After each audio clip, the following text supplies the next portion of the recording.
Bruce Friedman of Adult Site Broker, and welcome to Adult Site Broker Talk, where each week we interview one of the movers and shakers of the adult industry, and we give you a tip on buying and selling websites. This week we'll be speaking with performer Christina Castalia.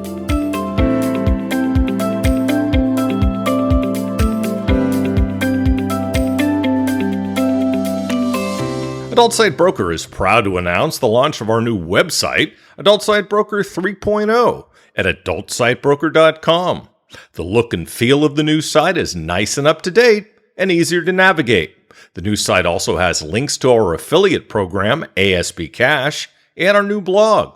Speaking of ASB Cash, we've doubled our affiliate payouts. Now, when you refer sellers or buyers to us at Adult Site Broker, you're going to receive 20% of our broker commission on any and all sales that result from that referral for life. You can either place a link to us on your site or refer buyers and sellers through an email introduction. ASB Cash is the first affiliate program for an adult website brokerage. Check out asbcash.com for more details and to sign up. Now let's feature our property of the week that's for sale at Adult Site Broker. We're proud to offer for sale a growing sex doll site. Started in 2016, it's grown to over $2 million in annual revenue. The owner is focused and invested heavily into SEO for the site, making sure it consistently ranks at the top in the search engines for the main industry keywords. As a result, most of the traffic and sales are organic, coming from people who have searched for sex dolls on Google. Other strong sales channels are the 25,000 plus person email list and an affiliate program. The owner has developed relationships with the best manufacturers. The products are drop shipped directly from the manufacturer to the customer. The store has hundreds of 5-star reviews on the site and on third-party sites. The store currently has no employees aside from the owner, who works only 10 to 15 hours a week on it. SEO is handled by an agency. This is a business that can be grown by a company with experience in the novelties field. Only $2.72 million. Now time for this week's interview. My guest today on Adult Site Broker Talk is performer Christina Castalia. Christina, thanks for being with us today on Adult Site Broker Talk. Thank you for having me. It's a pleasure to have you. Now, Christina is from Amsterdam, one of my favorite places, and she's a cam girl and content creator. She is Dutch and Greek and speaks Dutch, English, and some Greek and German. She calls herself a big belly bitch and a hairy Greek goddess. I love those. She's been in the industry for 11 years, starting when she was 19 to support herself while going through law school. She started small on a Dutch platform and has been on international platforms for almost 8 years. In 2021, she won XBIZ's Best BBW Cam Model, was XBIZ Cam Star of the Month in September 21, and was featured in XBIZ World and Hustler Online magazine. When she's not camming or creating, she can be found walking through nature, singing and making music, sitting on her balcony playing Pokemon Go battles, talking to strangers, shaking her big booty in the club, and trying to beat the world record of orgasms. Ooh, that sounds interesting. We will talk about that later. Christina, how did you go from the small Dutch platform you started on to working internationally? Tumblr, actually. The Dutch platform, camming back then was very different than it is now. So the Dutch platform I started on, I actually started because I wanted to do phone sex. So they offered phone sex, camming without sound, and then camming with sound. And you could only make 24 hours and 24 euros an hour. That was the maximum because you had Wow. like a set amount. You couldn't change your own rates. But back then I was 19 years old. I was like, okay, this is pretty good money. Yeah. Because I didn't know any better. Right. And then I got on Tumblr and I saw all these girls on like my free cams and all that kind of stuff. And I was like, oh, they're making a lot more money than I am. And then I kind of just ventured out a little bit. I was a little hesitant at first Yeah. because I started without showing my face as well, because I was in school and you see thousands of people there every day. So I didn't want people to recognize me. Yeah. And I think it was my second or last year in college where I decided to go on Streammates, actually. And it was just because, I don't know, it seemed interesting and fun, and the possibilities were a lot bigger. How did things work out when you went to Streamate? Pretty good, actually. I really enjoyed it. The setup there was also very different on the Dutch Mhm. platform. I only spoke to people really if they called in. Mm. So if there were no clients, you were just, I don't know, just sitting there waiting for something to happen. So in the beginning, it was pretty good because I would just be doing my homework while waiting for a call. Yeah, But so it was very different because suddenly you're in this free chat and you have to entertain from the start. right. But I quite enjoy that. So how did you go from camming to creating content? That was also a pretty natural development, really. Again, through Tumblr, I saw these girls also doing like fetish clips and stuff like that. I saw sites like Clips for Sale, and Mhm. it just seemed fun to do something like that. And I really didn't know what I was doing at all. I just kind of like saw what other girls were doing and maybe seeing, oh, like maybe that would be fun to do, and Mhm. just kind of put my own spin on it. And Yeah. then very quickly, I actually had a few guys who would contact me for custom videos, and that's how I've done most of my videos since. Because I'm really more of a camera than a content creator. Hmm. Um, yeah, I like the instant gratification of that interaction, I think. Sure. Well, by the way, Yeah. what's the strangest request you ever got for a custom video? See, at some point, things aren't that strange anymore.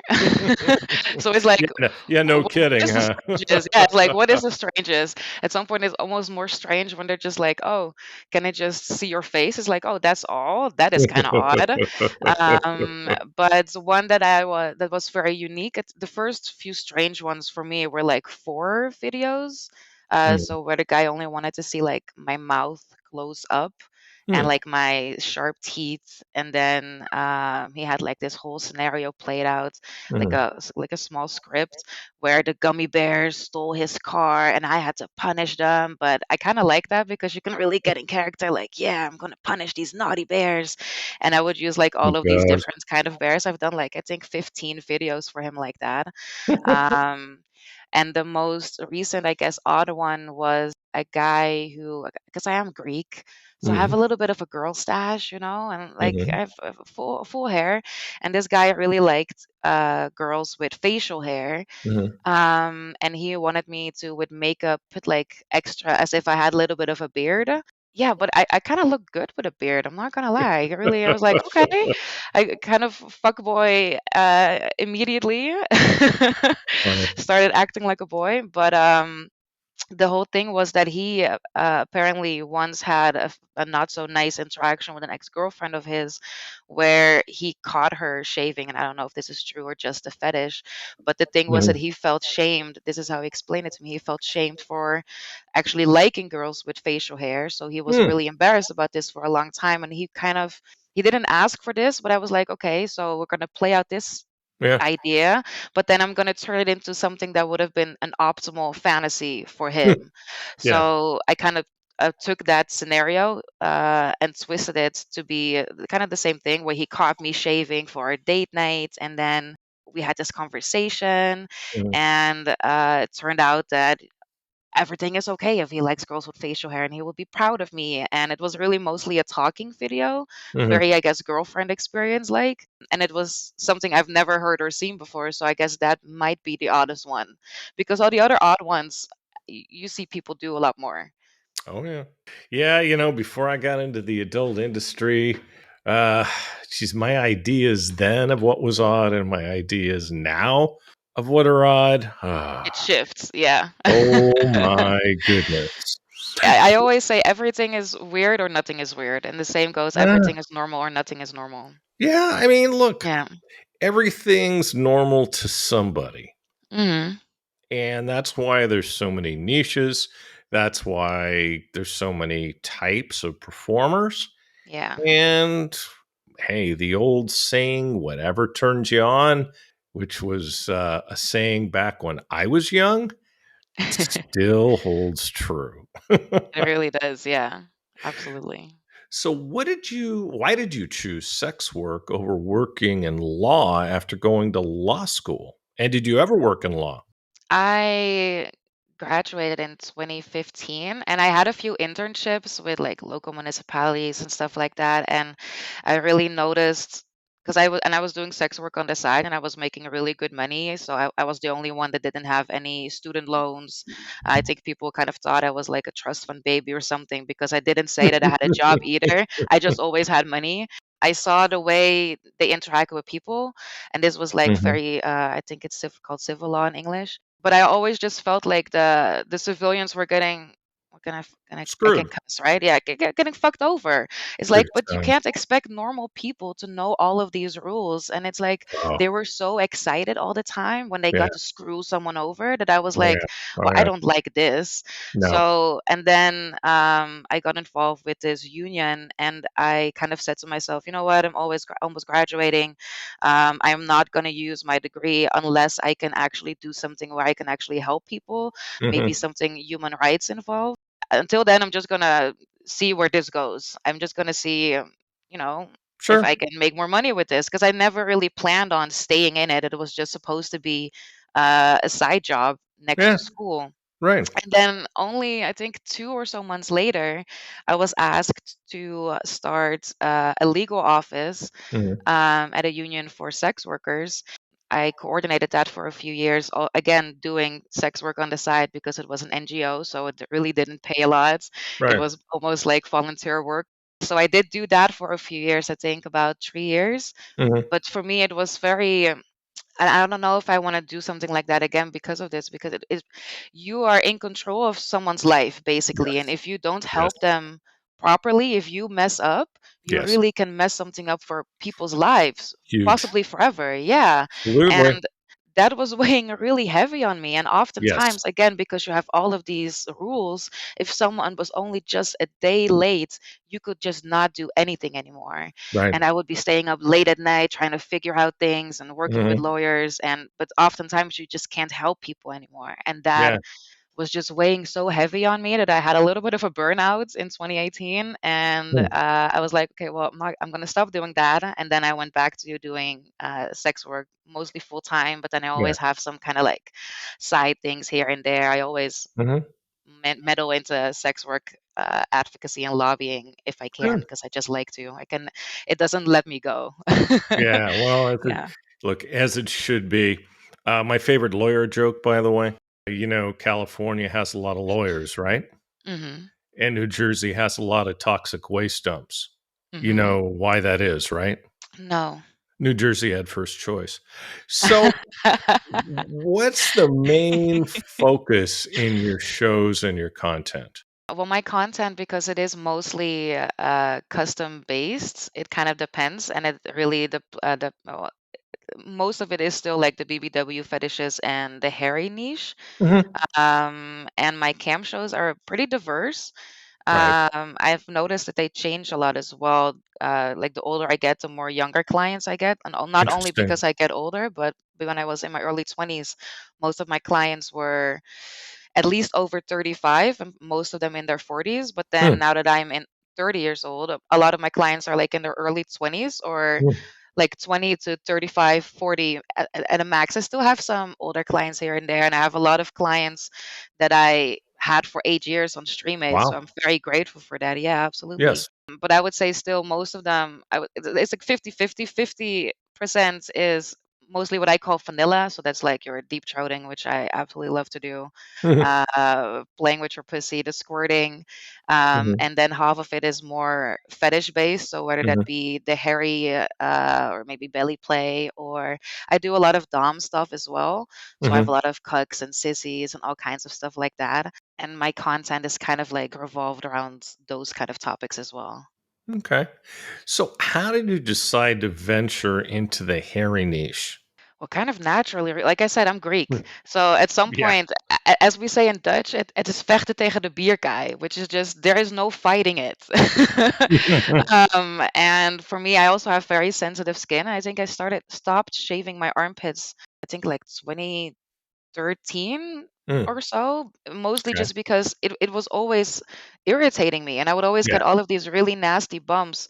And I was like, who the fuck am I doing this for? Because it sure as hell isn't me, because I am not pleased when my skin looks like this. So I stopped with shaving the armpits first, and then I noticed people actually really liked it.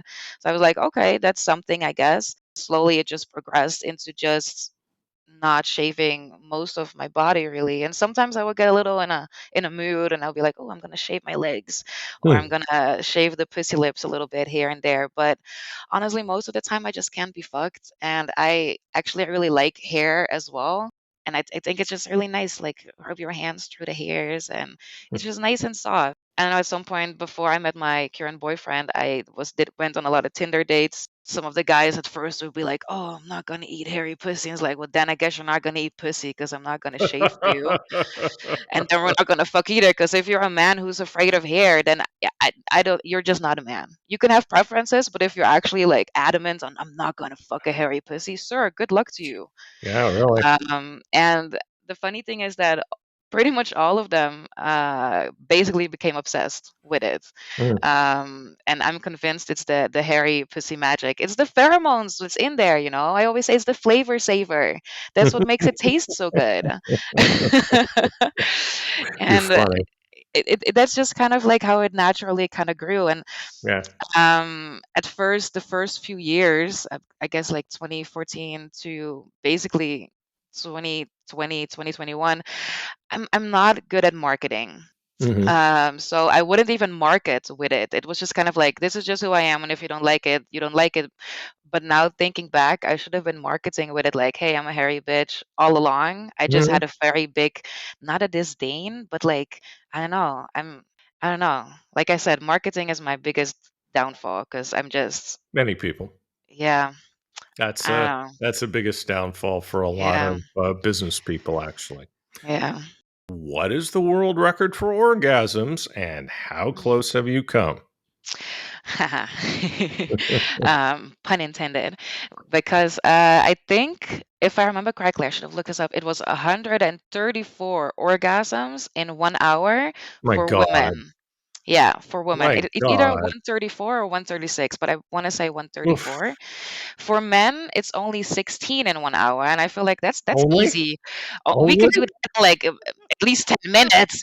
For me, that's easy. Ah, I'm very blessed that I'm a very easy comer. I've I never had to guess. fake an orgasm in Yeah. my life. And the closest I've come was actually with a client who was really adamant in helping me. So he would take me private for like an hour, and he would just be counting the orgasms because Mhm. at some point I can't count them anymore. I'm just like Well, this yeah. sex obsessed, crazed, like exorcist kind of style. And it was Peel you off the ceiling, right? literally off Yeah. the floor, Mhm. literally. And the closest we got was around 70 in 1 hour. Oh, you got a ways to go, girl. Yeah, I'm almost halfway. Way to go. Way to go. So, being a BBW, do you feel Hmm. like you need to stay looking a certain way to be appealing to your fans? Yes and no, actually. Which one? Yeah, well, both a little bit because Okay. again, I feel very lucky. A lot of my clients like me for me, so they Right. don't really care. Like some of them do have a preference for bald girls, but they like Mm. me, so they're like, okay, well, we're gonna fuck this hairy pussy. So a few years ago, I used to be bigger than I am now, and I lost a lot of weight because I was pretty sick. For me, I got pretty skinny, and I had a lot of clients who were literally telling me that I looked ugly and that they weren't coming back. And I was like, Eh, well, damn. Well, oh, Jesus fucking well. Christ, I'm sorry that I'm sick. Yeah. Yeah, I'm sorry. I'm trying to Yeah, be healthy here. yeah, but well, I'm trying to be, but I was not well. Yeah. It was a very rough part in my life, and when I felt a little bit better, and also with the corona, like I gained some corona kilos. I'm actually trying to shed them a Mm. little bit because I want to get back into powerlifting. Okay. But then there's also people that say, "Oh, I did like you better when you were bigger," or "I liked you better when you were skinnier," and it's kind of like, but you can never really please everybody. No, So I think like a few years impossible. ago, yeah, a few years ago, it was gets me a little bit more, like, especially because you are not feeling well and people are suddenly telling you on all sides like, oh, you're not good enough. But then it's also the side where you're sick but people are telling you, oh, you look so great. It's like, well, here I'm getting this message, here I'm getting this message, I feel like I'm dying. I don't know, this is kind of messing with me a little bit. Yeah. And at this point it's just kind of like, there are other girls. If you like them skinnier, they are Yeah. there, and if you like them bigger, they are there as You well. gotta let it go. You gotta let it go. You really do, yeah, but it is something they really do mention it. When they see a Oh, I change, know. they'll let Oh, you I know. know. It's like, "Okay, thank you for noticing that 1 kilo I gained or lost." Yeah. Oh, the wonders of social media. Don't get me started. So have you seen the camming industry change in the last 11 years? Yes, absolutely, but also just from starting on a Dutch platform that was very Sure. small. I don't know how it is for other girls that have been in it for so long, but for me, Mhm. I don't know, I feel like we didn't, at least I didn't know that you could actually make really good money and this could be like a real job back then. It was just kind of like, I don't know, something that you did if you were a little bit exhibitionist or like a little bit of a frisky girl. And already that outlook has changed so much because now girls really get into it thinking I'm going to make big money. And Yeah. I feel like only that already is such a big difference technology wise. When I started with the content creation back in, when was it, like 2014? If you had like 1080 XP HD, that was like the shit. And Mm. then I was working as a legal professional, and I didn't really make any content in those years because I didn't have the time. But I Right. come back 3 years later in 2018, and suddenly everybody is shooting in 4K, and I'm like, what the hell? So I feel like there's really a lot Right. of big differences that happen really, really quickly. Mhm. Sure. And the other thing is that these cam girls hear about, and creators too, obviously, with the advent of Mhm. OnlyFans, they hear about the performers making tons and tons of Yeah. money, and they all assume they're going to, and that's not necessarily the case. No, and I think for most people it isn't the case. No. No. You got to figure a way to be unique, and either they like it or they don't. And some have hit it big and some have done nothing. And Yeah, and I think most people are actually just kind of in between there, I think it all you comes know? down to effort too. It comes down to Yeah, effort, and it also comes down to talent, and a lot of it consistency. personality too. Yeah, I think so too, yeah. Big time. I know you don't have any problem in that area, Oh, Christina. thank you. So, what are some of your favorite stories about sessions you've done on cam?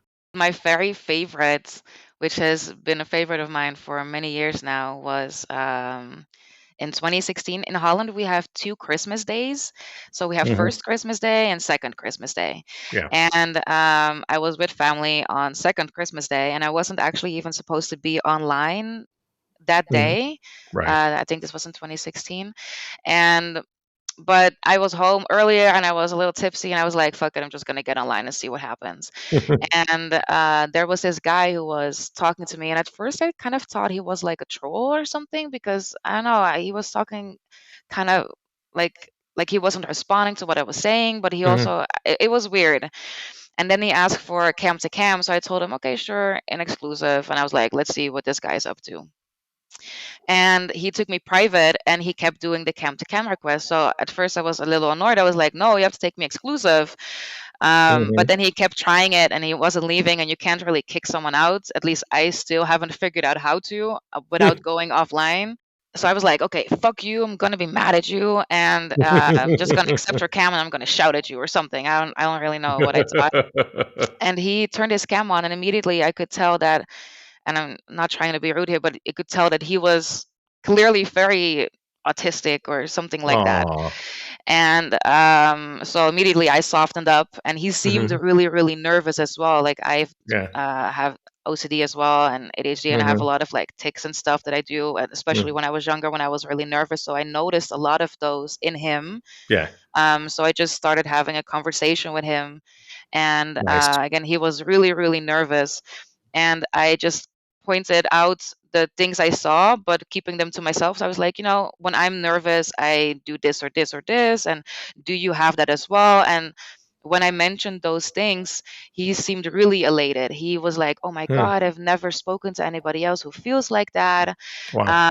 And it turned out that he barely ever even talks to peers because he was so socially anxious. He's barely Hmm. ever talked to a woman.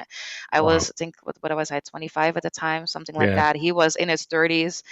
Jeez. He had never kissed a girl before. And because he's clearly someone that has issues, people talk down to him a lot. And he was Sure. actually pretty intelligent. He was working in IT, but people would always talk to him like he was a child. That's terrible. And this was the first time he said that someone actually talked to him like just a normal person would talk to him. And I think we were private Right. for over almost an hour. At some point, I was a little nervous because I was like, "Oh, is he aware how much money he is spending now?" So I tried to point that out, and he was like, "Oh, should I give you more money?" And I was like, "No, no, that's okay. Like, don't give Hmm. me more money." And I didn't really know what to do. I was like, "Should I Yeah. end the call?" Or is then someone else maybe going to take advantage of him? So I was like, okay, I'm just going to stay and give him what I think he needs. Yeah.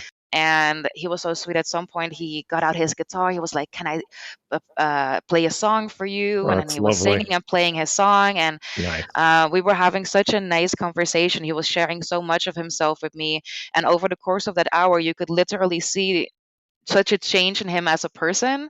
So from Yeah. being basically a nervous wreck to just being a very open Wow. person who was really, really happy. At some point, he asked me towards the end, he was like, "Can I see one titty?" And I was like, "Baby, you can have both of them." What else do you want? Um, and at the end, and then again, it was like second Christmas Day, and this is a time where a lot of people are often very depressed. Yeah. He told me, he was like, "Christina, are you aware that you save people's lives doing this?" And at this point, Wow. I was almost crying, Yeah. but trying to keep it together. Sure. And then I was just kind of nodding, like, "Yeah, probably." And he was like, "No, no, no, I don't mean me. I am not suicidal." And I was thinking, like, "Yeah, you say that, but I think Hmm. it was very, very good that we spoke today." Big time. Did you hear Yeah. from him? Did you hear from him after that? No, I've never seen him again, so I really, really hope Wow. he's doing well. He did Well. ask about like my schedule and all of that, but I, Hmm. I have never seen him again. Well, it sounds like you really helped him. That's It was, awesome. and it also shows like my favorite part of the job is really that human connection and Yeah. just being able to have someone go off on their own way again after being with me Sure. and just being so much happier. I think if you're just in this for the money, you're not going to do very well. But if you are in this to connect with people, you're going to do much better. It's my That's favorite thing. yeah, Yeah. that's my feeling. So, how do you manage being in this line of work while dating or having a partner? Well, dating it was a little bit because I'm sure many girls have said this. As soon as you mention it, everybody's gonna be like, "Oh, I want to shoot a porn with you," and it's like, "Okay, let's get the lights. Do you know someone who can use a camera?" And then they're always like, "Oh, I don't know." So the dating was a little odd. The Mm, first time I was on Tinder, sure. um, I used my Christina name, fortunately, because I was on cam an hour later, and someone was like, "Oh, I just saw you on Tinder," and I'm like, "Okay, that is new."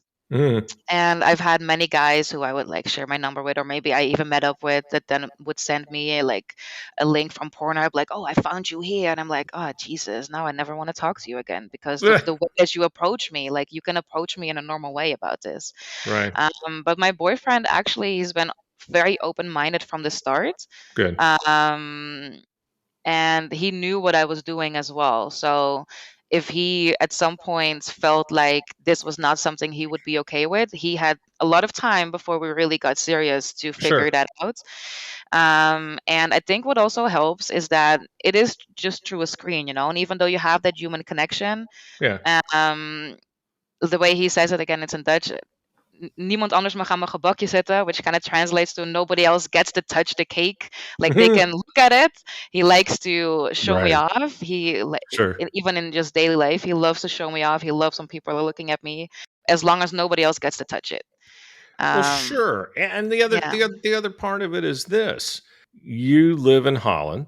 Hmm. Um prostitution's legal in Amsterdam. I would Yeah. imagine. I mean, I'll just ask you, how does that impact your views, your boyfriend's views, and everyone's views there on sex work? Well, I actually have a lot of friends who are some work in the red light district, some work as an Hmm. escort, some work for Hmm. like clubs. Right, So for me, it was even also kind of new at the beginning because right, even though I was doing sex work, right. I still, because we have a lot of like, I guess, propaganda regarding the red light district, Yeah, I where a know. lot of all of the media image that you get is, yeah, but these girls are forced. Highest class escorts, they do it voluntarily, but the girls in the windows, they don't. So even though I was doing sex work for multiple years, I Hmm. still had that image until I Right. actually met with people. Hmm. And for example, they say like, oh, the Eastern European girls, they're such victims. And it's like, have you ever spoken to an Eastern European girl? Because they will fuck you up if you play with them wrong, you know? Yeah. And I actually did. They used to have a woman used to have like a workshop working Hmm. in the windows, Right. and I always kind of thought like, oh, maybe that would be kind of fun. So I did that workshop many years ago, Hmm. and only when you're actually standing in that window, you notice how much power you actually do have, because you see everybody before they see you. If you don't want someone to see you, you can immediately walk away. So I didn't Yeah. have any clients. He just showed me like Right. basically how the interaction worked. Every time a client would come up, she would like shove them away. But it was really powerful in a sense, because you would expect to feel more exposed, but Hmm. it really isn't. So I did always kind of like play with the idea of working maybe in the windows or something like that. But Hmm. because I was working that legal job and camming on the side, it wasn't. I just didn't have the time. And then I know some girls who work there, and we were kind of making the same amount of money. And because I do have a lot of hermit tendencies, I was like, well, if Mm. I'm not going to make more money, then I'm just going to stay in my house. Oh yeah, no, um, most yeah. definitely, And and for my it's not the boyfriend, oh, easiest work sorry. sorry, no, not the easiest work in the world either. No, actually, I think it's funnily enough, I think it's very similar to camming, Really? because imagine that, yeah, because you have like your own standing in the window kind of felt like being in free chat, and then Hmm. you have to entice people to come in. Sure. And like the whole kind of like the hustle aspect of it felt kind of similar. I think those two lines of sex work are actually more similar than any other two Hmm. um, Interesting. that I can think of. And so when I met my boyfriend, I actually told him I'm a sex worker. But so he thought already that I was doing prostitution. So in his head, after our first date, he was thinking like, okay, can I be okay with someone who does sex work? And because he's also a very analytical person, he Hmm. decided that he could be. But then on our second date, he found out that I do camming, and for him that was kind of a relief. Like, okay. Yeah.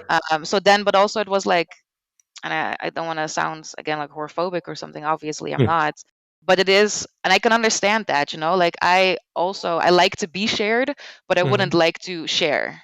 Yeah. Yeah. I I wouldn't get it. want other people to touch my cake either. So I get Indeed. that. It's an Yeah. interesting dynamic down there for Hmm. sure. For anyone who's been down there, they know. For anyone who hasn't, they should definitely take a look because there's Yeah. nothing like it. So, No, it really isn't. And I should really advise people to come by quickly, because the mhm, municipality of Amsterdam is actually yeah, trying to shut it I know. down. Yeah. So I Well, always tell people, it's already been reduced greatly. absolutely, yeah, there used to be like almost 500 windows, and now there's Yeah. only, I believe, like 250 or something like that. Yeah. So I So hear. yeah, it's kind of a shame, really. And even It though is. people have been here, they still often have this idea of like, oh yeah, the girls are trafficked or victims, and it really almost could not be farther from the truth. They really don't Yeah. understand how it works. Well, the whole trafficking thing is being overblown internationally, but Yeah, that's a whole other side, yeah, especially in the United States. But don't get me started. yeah. We could fill Um, a whole podcast on that. I've talked many times about that. So, have you ever considered shooting porn? I have, Hmm.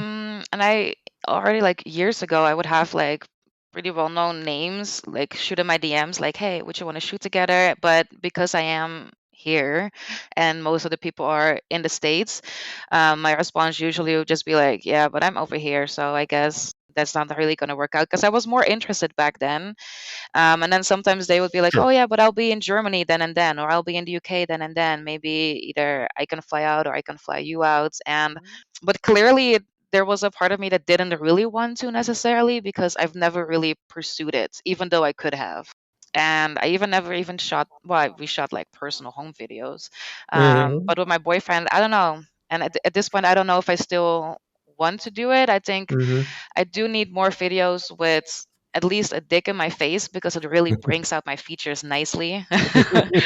And I think a lot of my guys would also like it. But I Yeah, think also because I do cam and it's very much that personal interaction, I don't know if for a lot of people it would also ruin the fantasy. it's a good Um, point. Good so I, point. I don't know. I think I might at some points with my Hmm. partner, and there's definitely some girls in the States where I'm like, ooh, if I get a chance to shoot with her, I would love to. Like Lena Paul, for example, she is Hmm. smoking hot, but I don't know if she likes big girls. But, Hmm. like there's definitely some people on my list where I'm like, if I would get the chance, I will jump on it. Yeah, definitely. But it's not something I'm Literally. actively, literally, but it's not something I'm actively pursuing. Okay. How do you feel the normalization of sex work with OnlyFans, making it more mainstream, is a good thing? I think again, yes and no. I find it really hard to answer questions like that in a just yes or like black and white answer, because again, I started when I was 19. Hmm. So I started very young as well. But I think because I started so young, I also know that it probably isn't for everybody to start that young. Oh, yeah. And I think it really, the normalization of it is, I don't hate it. It's nice that people know a little bit more. Like if you say, I do this, people now kind of have an idea of what you do. And so, Right. like, you don't have to always explain it to them. And I Sure. think it has caused a lot of people to be more open, and a lot Hmm. more sex worker positive and friendly. But I Yes. also think that it led to a lot of people jumping into it, especially young girls who didn't really know what they were getting into. Like I have seen really young girls like literally making an OnlyFans as soon as they turn 18, or like being like, oh, I can't wait until I can start one. And it's like, I don't think that that is something that's necessarily good. It's not necessarily Right. bad either, but Sure. I don't know. I think it's very good just for your own development to have had other jobs as well. I've had many jobs before I started this, Hmm. especially if you do start making a lot of money, because it can kind of screw with your sense of what's normal. I sometimes ask my boyfriend, like, what do normal people make in a month? Like, what is a normal salary? Right. Because I've been in this so long that I don't know Yeah. what do normal people live with. I That's a don't know. real nice, that's a real wonderful question to have, Christina. Sure, it's very privileged. I am very aware of that, but it's also, I think, I don't know. Everything, of course, has good and bad sides. Well, So and the other thing is, I don't think that these people that are making unbelievable money on OnlyFans realize how lucky they are, and they also don't realize it could go away in a minute. yeah, exactly. And I don't know. I do feel again. I don't want to be like hypocritical, because I really did start so young, as well. Hmm. I do think that sometimes people don't necessarily think about all of the consequences. Yes. Um, Hmm. No, But they I don't. think but that's the same if you're 25, 30, or 19 for some people. I think a lot of Indeed. people did very good starting that young. So Sure. Sure. It it's really depends. nuanced. Yeah, Yeah, it depends on the person. it really So, does. so what was it like winning an XBIZ award? Amazing. I didn't unexpected immediately lose my words. I really didn't expect it. I've seen a lot about those awards, of course, over the years, but it always seemed very America focused. I never really saw a lot of European girls or something like that win. I'm sure here and there, and I never really even looked into how those things work. But then last year, I saw something about the pre-nominations, and I was like, you know what? Let me just try, see if we can get nominated. Yeah. So I did, and then I got nominated, and I was like, "Oh, what the fuck?" I didn't really expect that to happen, because again, like I social media is not my jam. I never been a social media person. Hmm. just don't Refreshing. like it. I don't like it.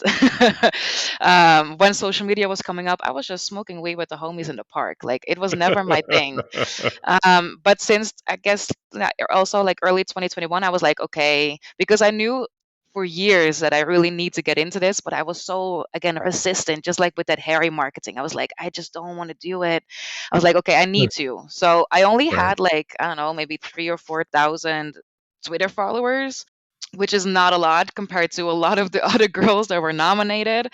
Right. Um, and just in general compared to people online. Hmm. So I was surprised to even be nominated. And then, then the whole other process start. People have to vote and all of that kind of stuff. And I kind of Right. just promoted it everywhere. I mentioned it on my cam shows, and Hmm.